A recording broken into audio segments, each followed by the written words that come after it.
Existe alguém que está contando com você,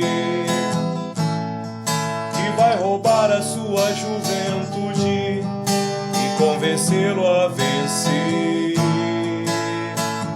Mas uma guerra sem razão, já são tantas as crianças com arma na mão, mas explicam novamente que a guerra gera empregos e aumenta a produção. Uma guerra sempre avança a tecnologia, mesmo sendo guerra santa, quente, morna ou fria. Pra que exportar comida, se as armas dão mais lucros na exportação? Existe alguém que está contando com você, pra lutar em seu lugar, já que nessa guerra não é ele que vai morrer. E quando longe de casa, ferido e com frio, o inimigo você espera, ele estará com outros velhos, inventando novos jogos de guerra. Que belíssimas cenas de destruição. Não teremos mais problemas com a superpopulação. E veja que uniforme lindo fizemos pra você. E lembre-se sempre que Deus está do lado de quem vai vencer. O Senhor da guerra não gosta de crianças. O Senhor da guerra não gosta de crianças. O Senhor da guerra não gosta de crianças. O Senhor da guerra não gosta de crianças.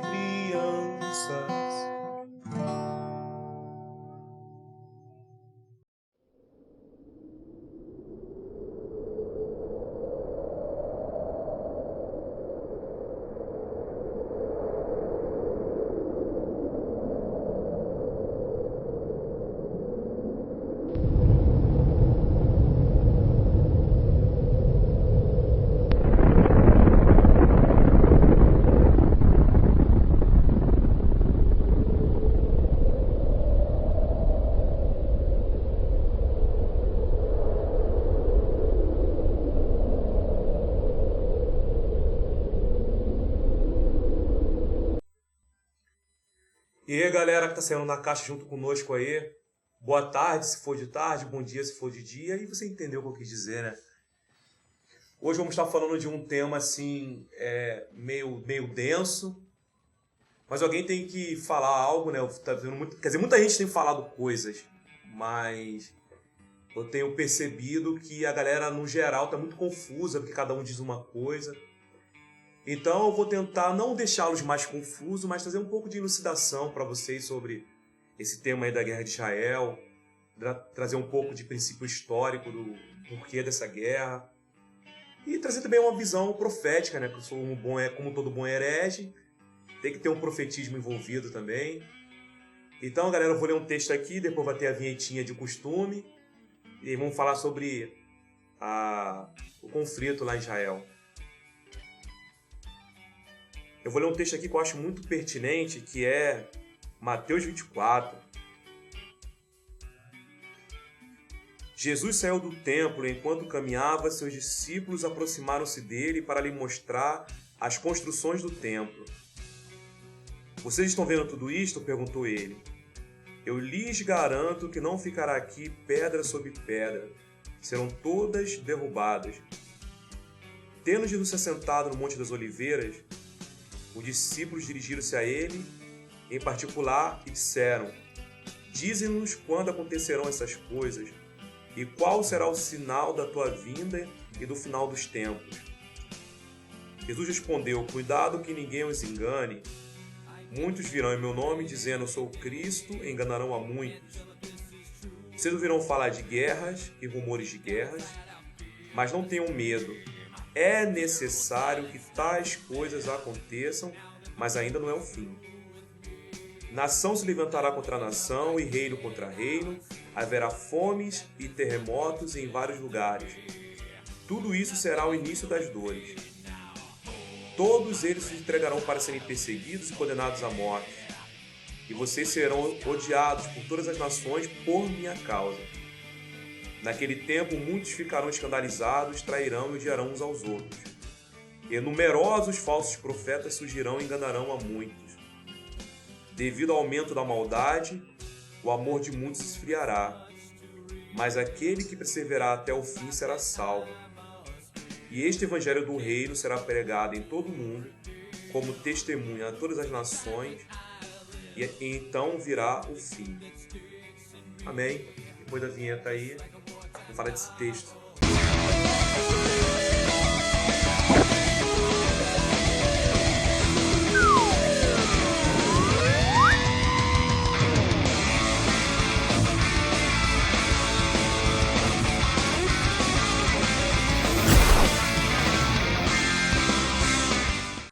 Galera, ao ler esse texto, nós vemos que eu li Jesus porque era a versão que eu tinha disponível da Bíblia, mas sabemos que é Yeshua. E tem um outro vídeo aí que fala disso, aí, saindo da caixa 1, sobre a identidade do Messias. E Yeshua, ele estava lá, entrando em Jerusalém com seus discípulos. E a galera viu aquele templo, falou, nossa, que templo maneiro. Não era tão bonito quanto o templo que o Macedo fez, porque Macedo tirou onda. Até para os padrões de Herodes, mas é quase meia boca parecido com o templo que Macedo fez em São Paulo. E aí a galera olhou e falou, cara, que templo magnífico. Ele falou, olha, não vai ficar pedra sobre pedra, que não será derrubado. E aí, como já era de costume Yeshua fazer, ele falava uma coisa para a multidão e os discípulos perguntavam em particular, pô, mestre, qual vai ser o sinal da tua vinda? Do reino, do final dos tempos. Aí ele deu alguns sinais que nós temos visto esses sinais. Falso profeta, aumentaria-se grandemente o número de... Falsos profetas sempre existiram, mas aumentaria a quantidade, e se você continuar lendo o texto, a abominação também aumentaria. Ou seja, aumentaria o número de falsos profetas e aumentaria o nível de perversão dos falsos profetas. Alguns se dizendo até ser o Cristo. Nós tivemos até o caso de um que morreu aí recentemente, o Miranda, que dizia ser o Cristo, acabou morrendo e deixou... Ainda tem um monte de seguidores para ele ressuscitar, mas já passou 3 dias, passou até 3 meses já da morte dele, mas estão aguardando ele voltar aí. Mas muitos cristos surgiram, muitos falsos profetas. E ele falou que aquele templo seria destruído e foi destruído aquele templo. E aí ele falou que haveria guerra contra guerra, reino contra reino. Haveria cada vez crescente dessas coisas. Seria mesmo como uma espiral que ia aumentando a circunferência. Seriam eventos que iam se adensando historicamente. Sempre existiram, mas à medida que a linearidade do tempo vai passando, isso vai se adensando ao longo da história.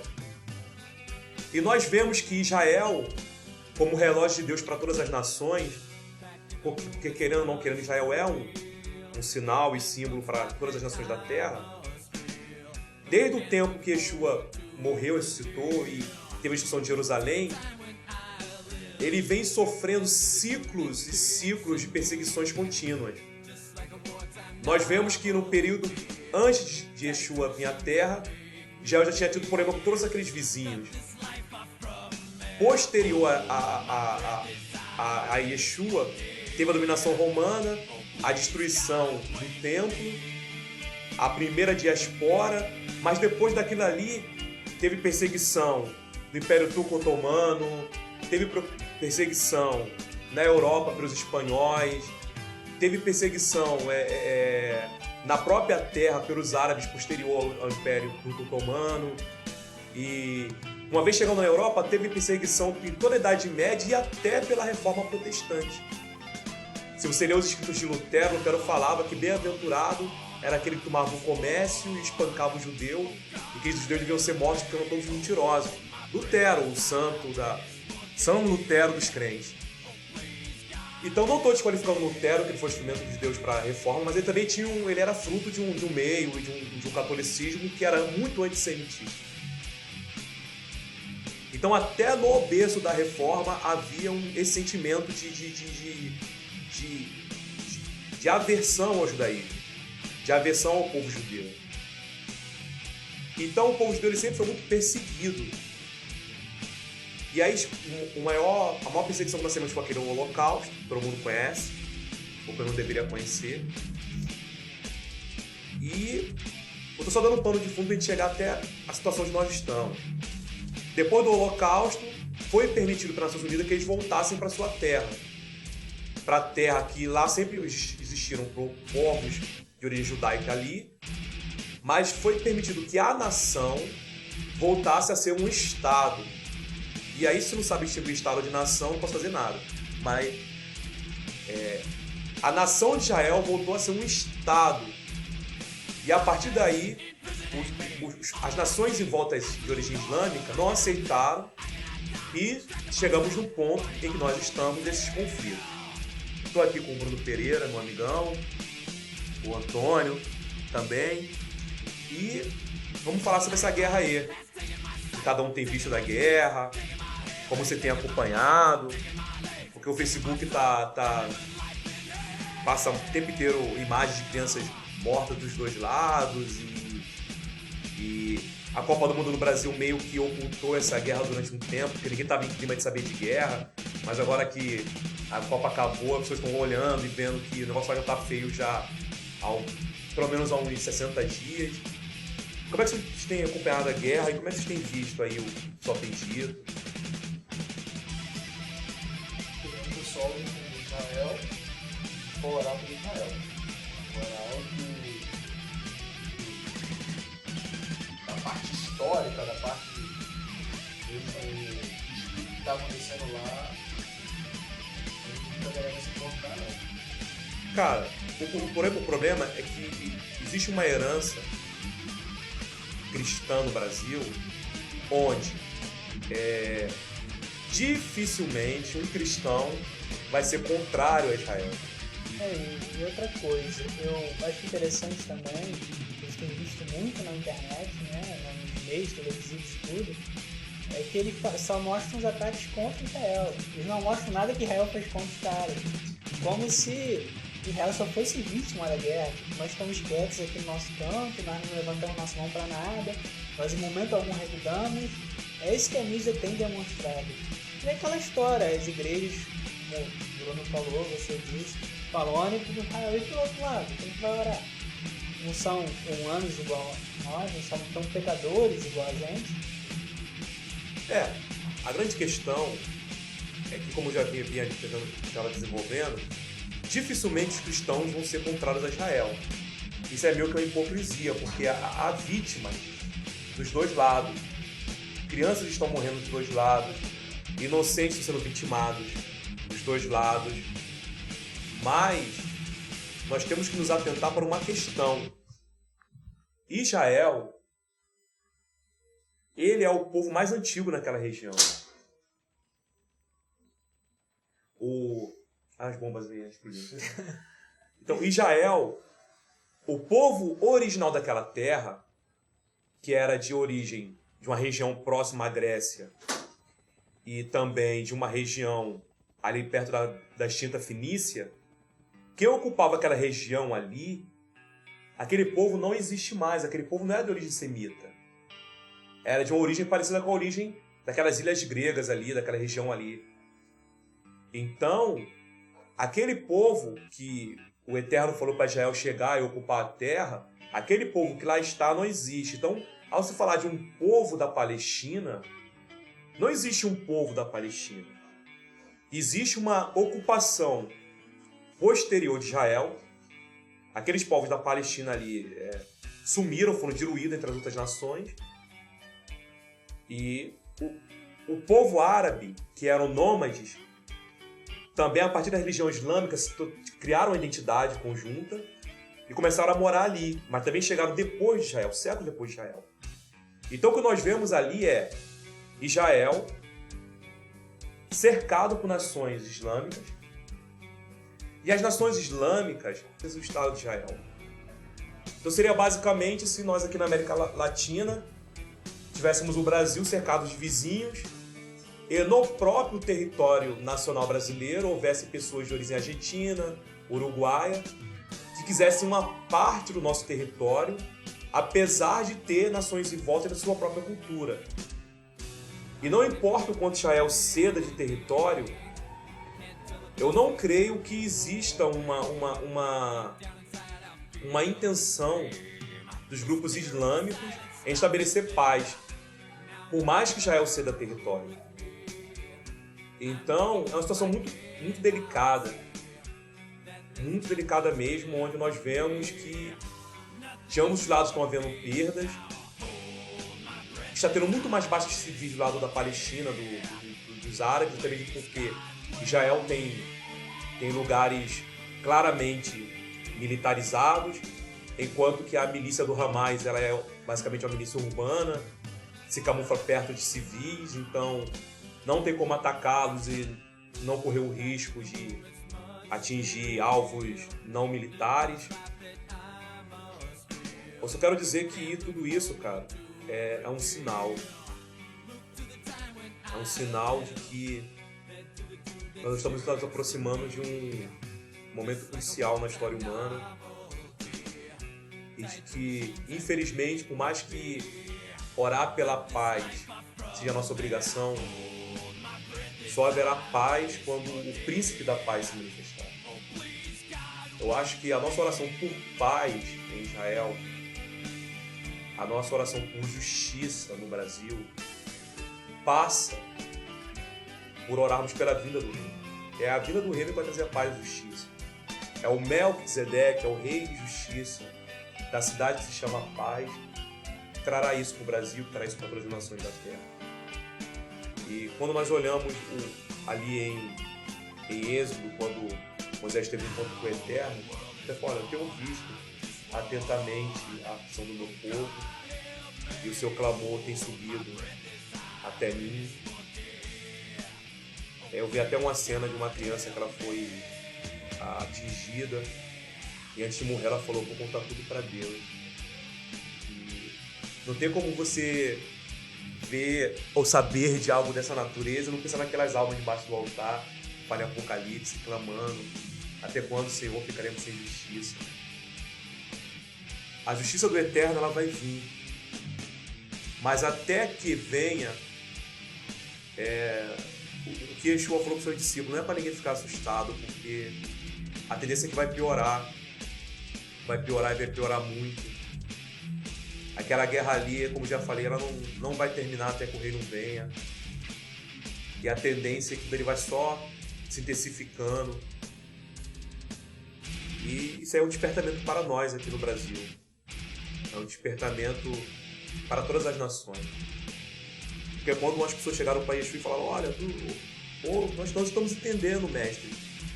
Nós estamos entendendo qual é a tua mensagem, porque teve judeus lá que foram mortos por Herodes, com sangue misturado com sacrifício. E ele falou, cara, vocês não estão entendendo nada. Tu acha que eles eram piores do que todos os outros habitantes de Jerusalém por causa disso? Fica se acautelar, porque se vocês não se arrependerem, todos da mesma forma perecerem. Então, enquanto nós estamos vendo aqui um evangelho de plástico no Brasil, em países muçulmanos tem aquela galera que está tendo a casa marcada para serem mortos, para terem suas mulheres estupradas, suas casas saqueadas. Nós estamos aqui falando de prosperidade, vitória, vitória, vitória, construir um tempo maior, e as campanhas, e é o carro, e é o emprego, e é vencer o inimigo, mas vencer o inimigo é a empresa rival. O inimigo a ser vencido é a empresa rival. O inimigo a ser vencido... A mulher que tá fofocando. É a mulher que tá fofocando. O inimigo a ser vencido é dois caras da mesma igreja que querem a mesma garotinha e os dois estão rivalizando pela garota. Então o inimigo a ser vencido é todo mundo da igreja porque os dois querem coisa com a mesma. Esse é o nível de batalha espiritual que a gente vê no Brasil. Só no dia que eu ver uma placa de uma igreja, traga a pessoa amada em 3 dias, não vai nada me surpreender. Do jeito que as coisas estão, né? Venha buscar seu milagre. Venha buscar seu milagre. Então, Não tem mais jeito. Infelizmente, né? a gente brinca, descontrai, mas as coisas são muito sérias. Depois do arte, tá rindo de vai chorar, né? Então é isso aí. As coisas estão ficando muito, muito sérias no mundo inteiro. Nós estamos aqui, ó, como estava na Copa do Mundo, o mundo explodindo e a gente curtindo a Copa. Só que agora o mundo está explodindo e a gente está aí, ó, brincando de crente, tá no bloco dos crentes, durante um carnaval e o mundo em volta. Uma coisa que eu tava percebendo esses dias é o clamor. O pessoal fala muito hoje de fazer um clamor a Deus por um determinado fim. E olhando que o clamor que eles sempre falam nas escrituras é da volta do mestre. O maior clamor que se levanta na Bíblia, em todo o Novo Testamento, é pela volta do mestre. Não pelo carro do ano, até mesmo pelas tribulações. Eu não vejo ninguém clamar, eu não lembro, né? Pode ser até que tenha clamar para que pare a perseguição, sim clamar para que o Senhor retorne. Acho que isso é o que mais se vê no Novo Testamento. Eu lembro quando eu era criança, que eu ouvia aquelas musiquinhas de assembleia, né? Breve do céu, Jesus há de aparecer em gloriosa luz. Todos o hão de ver. Naquele dia, então, irei eu receber de Cristo um galardão. Oh, que prazer! Ou seja, havia toda a loucura do movimento pentecostal, Mas havia o desejo que Yeshua voltasse. Hoje ficou a loucura e o desejo é pela vitória, pela bênção, pelo emprego, pela casa. Bem assim. É. Jesus é cupido, né? Jesus virou. Eu escolhi esperar e vou ficar orando, E... né? Sem atitude, né? Vou ficar lá na minha. Então, campanha de 7 semanas pelo marido, né? Que a mulher faz aí, descrente. Né? eu queria muito saber e ter como encerrar esse assunto, mas isso não tem. Esse assunto é como um fluxo, ele não tem como encerrar. Ele vai continuar e não tem como sinalizar com um fim. Só tem como eu apontar para vocês uma direção de que o tempo se aproxima e meu coração está ansioso por isso. A minha maior esperança é vê-lo. Eu fico triste de ver que a maior esperança de muitos tem sido, como Paulo disse, se nós esperamos por Yeshua apenas nesse mundo, somos mais miseráveis. Mas a expectativa do meu coração é pelo retorno dele, é pela vinda do reino. E eu quero que verdadeiramente, se no seu coração Deus virou uma forma de, um meio para, e não um objetivo em si mesmo, que você saia dessa apostasia, desse engano. O objetivo de Yeshua vir ter vindo à Terra morrer foi ele ser o caminho para nos levar ao Pai. Ele é o caminho para o Pai.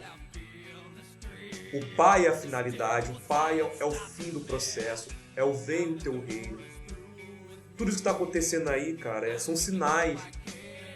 Mas nós vivemos uma geração que tem o olho e não vê. Então, ore ao Pai, em nome de Yeshua, para você ter olhos para ver e ouvidos para ouvir.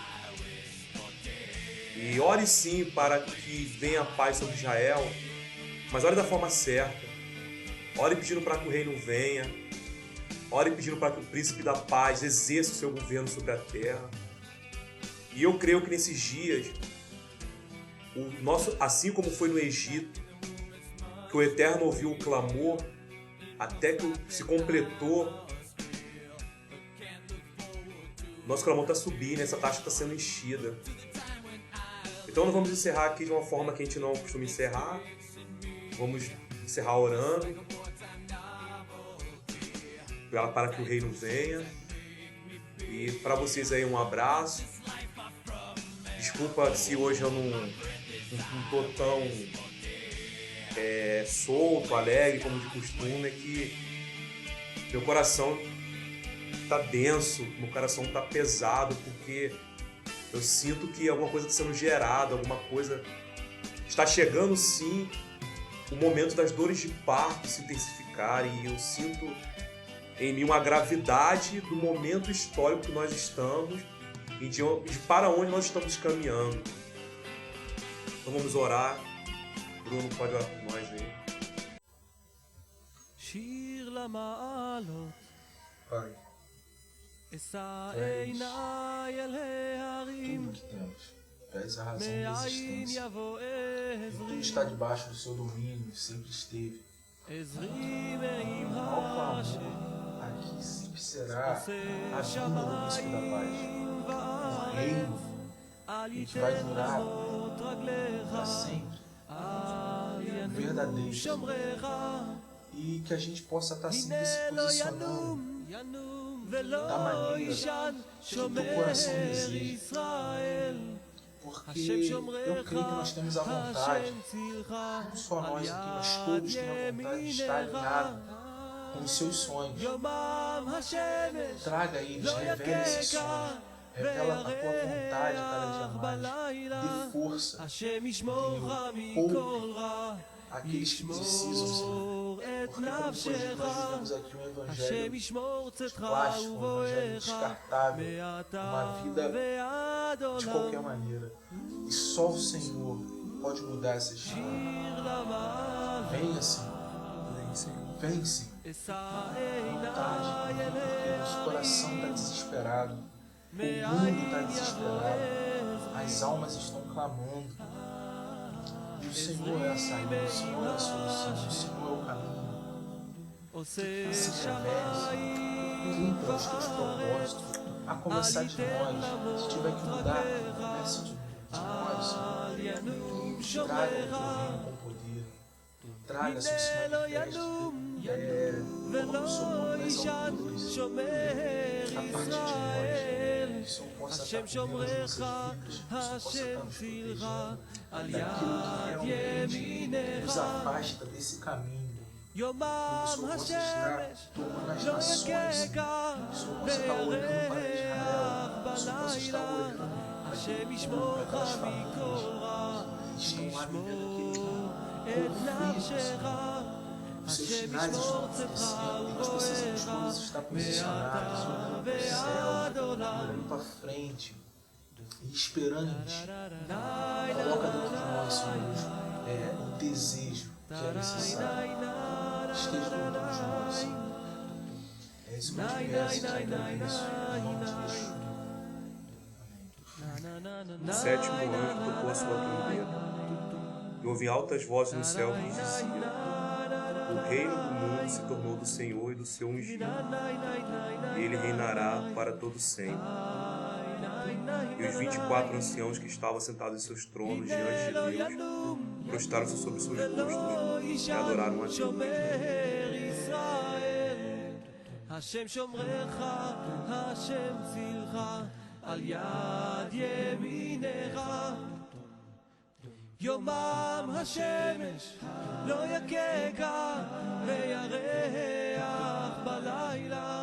Hashem yishmorcha mikol ra, yishmor et nafshecha. Hashem yishmor tzedcha uvoecha me'ata ve'ad olam. Hashem yishmor tzedcha uvoecha me'ata ve'ad olam.